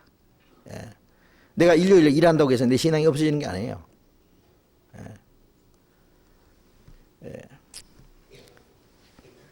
거기서 우리가 기도하고 말씀 읽고 말 그때 듣지 못한 말씀이 있으면 녹음 테이프를 통해서도 듣고 얼마든지 자기가 노력하면 신앙생활 할 수 있어요. 그래서요. 이럴 질문이 있으면은 제가 주일날은 교회 가야 됩니다. 그러나 특별한 일로 인해서 회사 업무상 그날 일을 안 하면 안 되는 경우가 있으면은 일을 할 것입니다. 왜냐하면은 천년 그것까지 나는 절대 안 됩니다. 그러면요. 좀 문제가 있어요. 그러면 뭐라 하냐면 저 사람 신앙보다는 저 사람이요 뭔가 광신자라고 생각해요. 맹꽁이라고 생각해요. 예? 도저히 예? 그 어떤 그 뭐라 합니까? 뭐 일본 말로 요돌이라고 합니까? 뭐입니까? 예. 그게 없는 사람이요. 예. 예. 아주 고지식하게. 예. 그런데 그래서는 안 되죠. 우리가 어떨 경우는 일을 해야 될 때도 있어요. 절대 그게 안식일을 범하는 게 아니에요. 우리 안식일은 일요일이 안식일이 아닙니다. 그래서 일단 회사에 들어갔을 때는 충실히 일하고 일을 충실히 하면은 그 회사 사장님에게 잘 보이면은요 나중에 일부러라도 너는 오늘 주일이니까 교회 가라고 다른 사람 일해도 너는 가라고 할 수도 있습니다. 나는 여기 일요일 날 일하는 것 때문에 내가 여기 계속 일 못 하겠습니다. 그러면 안 돼. 너는 가면 안 돼. 너는 일요일이 너는 교회 가. 그 대신에 일 열심히 해줘. 그만큼 신임을 받았을 경우를 말합니다. 나중에. 예. 그래서 일단 회사에 들어가면은 충실히 해줘야 되고 특별한 경우에 교회 일요일에도 일을 해야 될 경우는 일을 해주는 것이 당연합니다. 그것은 그렇게 생각하시면 될 거예요. 그러나 그것이 계속적으로 일요일 날 도저히 교회도 나올 수 없는 그것이 뭐 계속된다면은요 한 달 내내라든지 그래서는 좀 문제가 있습니다.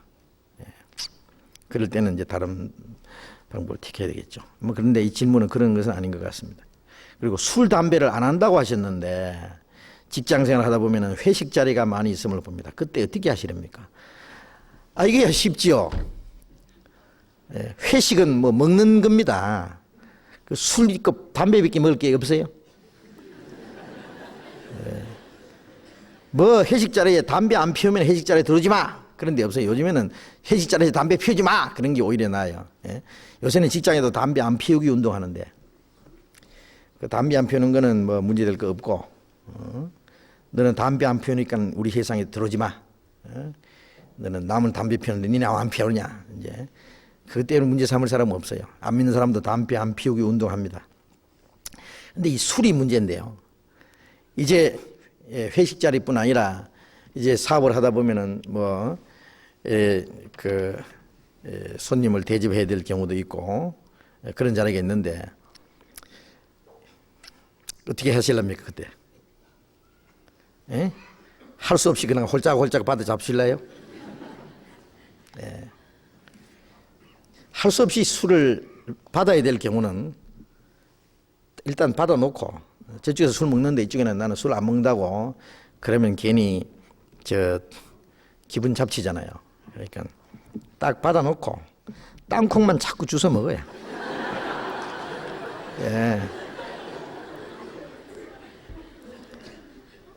참 안 먹냐고 하면 먹는 척하고 안 볼 때 뒤로 쏟아버려요. 자, 그래도 어렵거든. 왜 안 먹냐 그러거든. 참 요새 약을 좀 먹고 있어서 제가 안 먹는다고. 그래서 끝나면 좋은데 무슨 약 먹냐고 자꾸 그러면요 나중에 신약도 먹고 구약도 먹는다고. 그러면 아이고 믿는 분이시군요. 그러면 그때 저도 잘했습니다. 근데 이상하게 자꾸 이게 이제 안 먹게 된다고. 나는 이제 의로운 사람이고 경건한 사람이니까 안 먹고 당신은 죄인이니까 먹는다고 이런 식으로 그런 그 인상을 주도록 하지 말고 하여튼 나도 참 술 좋아했는데 자연히 멀어지더라고. 그래서 안 먹게 되더라고. 이런 식으로 얘기하지. 나는 막 전에 방탕할 때는 술 많이 먹었는데 지금은 거룩해져가지고 안 먹는다고. 이런 사람은 괜히 그 사람요 괜히 죄인 만들어 버립니다. 그러니까 그렇게 하지 말고 아주 지혜롭게 하십시오. 아니면은 뭐요 사이다 한 병 해가지고 같이 먹어준다든지 이래가지고 그때 지혜롭게 넘기면 돼요. 그래서 처음에는 술 안 먹는다고 좀 재미없이 할지는 몰라도요 나중에 야, 저 사람은 정말 뭔가 정말 진짜 믿는 사람이고 참 믿을 만한 사람이다. 그래서 오히려 더 믿게 되고 교제가 됩니다. 술 안 먹는다고 천년 뭐 못하는 게 아니에요. 그래서 내가 술은 안 먹지만은 내가 그런 회식 자리에서 내가 지혜롭게 잘 할 수 있습니다. 그래서 그런 거는 걱정하지 마십시오. 저한테 맡겨주십시오. 잘할 자신이 있습니다. 이렇게 어떤 자신감을 보이면요, 어떻게 하느냐 두고 볼 거예요, 아마. 그래서 일단 직장에 들어가면은 아까 말씀드린 대로 눈가림만 하지 말고 성실하게 해야 됩니다. 성실하게. 예. 틀림없이 성실하게 하면은 성공해요. 제일 처음에는 밑바닥에서부터 시작해가지고. 그래서 이게 대학교 졸업하고 입사의 문 앞에 서 있는 형제 자매들에게 도움이 될 만한 말씀을 해 주십시오 그랬는데요. 제가 말씀드리고 싶은 것은 대학교 졸업하면요, 그 높은 자리만 앉을 생각하고요, 편한 자리만, 이 한국 사람들요, 굳은 일 안 하고 힘든 일 안 하고 위험한 일 안 하고 일 안 하려고 그러죠. 그냥 가만히 앉아서 펜대만 잡고 넥타이만 매고, 아니면 여자들도요, 그냥 저 백화점에 가서 말이죠, 무슨 좀 남들이 볼 때 좀 화려하게 보이는 그런 일만 하려고 그러고, 그래서 굳은 일 안 하려고 하는데 그게 완전히 생각이 틀려먹은 겁니다. 제가 꼭 부탁드릴 것은요, 이 사회생활의 그 문 앞에서요, 제일 말단에부터 일을 시작했어요. 말단에부터 일 시작한다 생각하고요. 사람에게 짓밟히기도 하고, 너 커피 끓여와 그러면 내가 커피 끓이려고 하는 줄 아세요? 이렇게 하지 말고요. 뭐 내가 커피 끓이려고 내가 이 회사 들어온지 아세요? 이런 식으로 대들고 말이야. 자기보다 며칠 먼저 들어온 사람이 뭐 시키면요, 좀 청소하라 그러면요, 입 삐죽거리면서요, 일부러 안 하고. 그러지 말고요, 죽은 듯이 해봐요. 그냥 종처럼요, 충실하게 하면은요, 당장 눈에 딱 띕니다. 속으로는요, 처럼 지금 무엇이 골비에 있다, 제가. 그 아주 고지식하게 충실히 하면 처음에는 바보처럼 취급할 수도 있어요. 일부러. 그러든 말든 계속 해보시오. 틀림없이요, 무시 안 당합니다. 그 사람. 막 빨리빨리 진급됩니다. 그냥 틀림없이. 인사도 착실하게 하고, 단정하게 보이고, 그냥 뭐 남이 보든지 안 보든지 그냥 자기 일 충실해 보십시오. 자기 일에 성실한 사람은 왕 앞에 설 것이라 그랬어요. 결코 천한 자 앞에 서지 아니하리라 그랬어요. 이 성공의 비결입니다. 그리고 한 가지 일 하거든, 계산만, 돈 계산만 따지지 말아요. 여기서 몇 푼인데 다른 데 가면 몇 푼 더 받을 텐데, 이래가지고 꾀를 부리고 요 직장 저 직장 옮기면요, 그 사람이 죽도 밥도 안 돼요. 나중에 이력서 딱 보면요, 이리저리 옮긴 사람은 안 씁니다.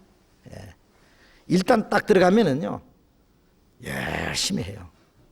월급이 적든 뭐 어떻든. 그러면요, 틀림없이 얼마 안 가서 딱딱딱 올라갑니다. 누구든지 직장에서는요, 성실한 사람을 찾습니다. 그래서 보든 안 보든 성실하게 하면요, 틀림없이 그 사람은요, 신임을 받게 돼 있어요. 요셉이 보세요. 요셉이 애굽에 팔려갔지만은요, 보디바라라는 집에 가정 총무가 돼 있잖아요. 억울한 누명을 쓰고 감옥에 들어갔지만 감옥에서도요, 모든 걸 다 맡겠다 그랬어요. 그죠? 감옥에서도 장이 됐다 이거. 그 나라 왕이 나중에요, 어떻게 했어요? 전부 나라를 다 맡겼어요, 요셉에게. 그걸 보면요, 우리가 한 가지 배울 게 있는 것은요, 성실하게 하면은 다 맡깁니다. 양심적으로 떼먹지 말고. 떼먹으면요, 그때 당장 뭐 거기 달콤한 거 같죠? 돈 몇 푼 엄청난 손해를 봅니다. 나중에 망하는 거예요. 성실하게 해요, 성실하게. 양심적으로, 그리고 부지런하게. 성경에 눈가람만 하지 말고 죽게 하더라 그랬잖아요. 너그러운 자에게만 아니라 까다로운 자에게도 그렇게 하라 그랬어요. 만일 거기서 자기 어떤 일한 대가를 보상 못 받으면요, 주님께서라도 보너스를 주십니다. 너희는 주 그리스도 승리라. 그 직장이 주님을 섬기는 자리예요. 그렇게 생각하면 돼요. 그래서 일단 딱 직장에 들어가거든요, 성실하게 하십시오. 제 말이 맞은 거 틀린가 하면 나중에 보십시오. 제 말보다 성경에 이렇게 돼 있어요. 성실하게 하면은 그는 틀림없이 그는 왕 앞에 선다는 거 그것은 뭐냐? 존귀한 자리까지 들어간다 그 말이에요. 그러니까 우선 신앙생활에 천년 안 맞는 것은 그리스도인이 예를 들면 술 장사를 한다. 시작하지 마십시오. 술 장사. 예. 제가 이제 한번 책에 보니까요. 미국에서 D.L. 무디라는 그 전도자가 있잖아요. 어떤 사람이 술 공장을 차려놓고 와서 좀 개업하는데 기도해달라고 했대요. 그래서 D.L. 무디가 가서 술 공장에 가서 이제 개업식 하는데 기도하는데 뭐라고 기도했냐면 하나님 이 술 공장 빨리 망하게 해주십시오 하고 기도했답니다. 예? 술 공장이 잘 되면 술 퍼먹고 얼마나 많은 사람이 그래 문제 생겼어요. 예, 그래서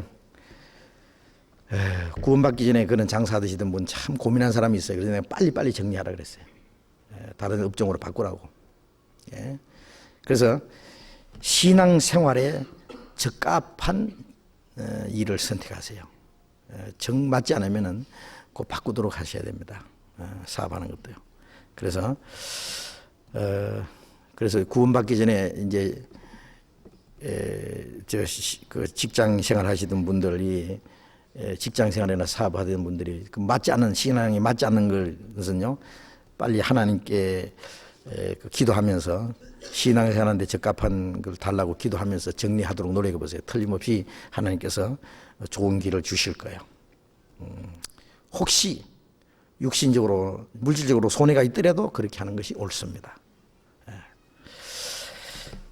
이만큼 말씀드리면 되겠죠. 오늘은 사도행전 공부할 시간이 없네요. 이것으로 마치겠습니다. 우리 찬송 한 장 부르고 기도합시다. 93장 찬송가 93장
같이 기도하겠습니다. 자비로우신 우리 아버지, 우리의 남은 생에 오직 주님의 자비로운 능력의 손에 의지합니다. 주님의 거룩하신 뜻을 분별할 수 있는 지혜를 주시고 우리에게 주님의 말씀으로 더욱 풍성히 채워주시고 또 주님의 뜻 가운데 살아갈 수 있는 용기와 능력을 더욱 힘입혀 주시옵소서. 우리의 나머지 생에 하나님의 자녀로서 조금 더 부끄러움이 없이 살아가게 해 주시옵소서. 우리 주변에 이뤄진 불쌍한 영혼들에게 우리에게 주신 주님의 사랑과 생명과 영원한 소망을 전해줄 수 있도록 인도해 주시옵소서. 우리 교회가 앞으로 하고자 하는 모든 일들, 교육관을 건축하고자 하는 일들, 또 수양관 건축하는 일, 전국의 우리 교회당들 건축하는 일들, 또 외국에 복음을 전하는 일들, 우리가 해야 될 일들이 너무나 많이 있습니다. 이 모든 일들 하나님의 도우심과 하나님의 허락하심 안에서 모든 것이 순조로이 진행될 수 있게 해 주시옵소서. 이 하나님의 큰 역사를 위해서 우리 모두를 주님 뜻대로 귀하게 사용해 주시옵소서. 주님의 거룩하신 능력의 손에 의지하면서 주 예수님 이름으로 기도드렸습니다. 아멘. 예, 광고 말씀 드리겠습니다. 제가 먼저 한 말씀 드리죠. 저게 수요일, 오늘 수요일인데 토요일 저녁에 우리 찬양의 밤 하시는 거 아시죠? 우리 성가대에서 오랫동안 준비하셨는데 이번에 많이 다 참석하셔서 같이 찬양 하는데 하나님께로부터 같은 큰 은혜가 되시기를 꼭 부탁합니다. 그래서 많이 참석해 주시기 부탁합니다.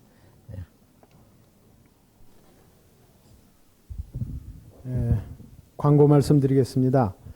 오는 일요일 11월 17일 날 우리 서울중앙교회에서 바자회를 실시하기로 했습니다. 그래서 좋은 물건이 있는 분들도 참여해 주시고 또 많은 형제자매님들이 그날 참여하셔서 아주 좋은 바자회가 될 수 있도록 11월 17일 날 바자회를 본 교회에서 하겠습니다.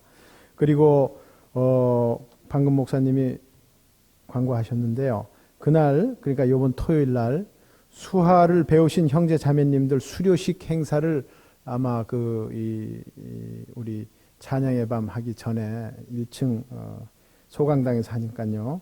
찬양의 밤 행사 전에 수료식이 거행되니까 일찍 오셔서 수료하시는 형제 자매님들에게 많은 격려를 좀 해주시기 바랍니다. 그리고 오늘 나가실 때요. 포항교회에서 건축을 하기 위해서 건축 헌금에 쓰기 위해서 오징어를 말려서 서울로 가지고 왔습니다. 이게 할머니들이 직접 사셔가지고 아주 깨끗이 말린 그런 오징어입니다. 그리고 말랑말랑하답니다, 아주. 그래서 이제 한 축에 20마리인데 2만 3천 원씩 현관에서 지금 판매하고 있으니까요. 내려가면서 구입하실 분은 구입하시면 좋겠습니다. 굉장히 맛있는 거로 이렇게 돼 있습니다. 그래서 많이 구입하시기 바랍니다. 이상 광고 마치겠습니다. 네, 마치겠습니다. 안녕히 돌아가십시오.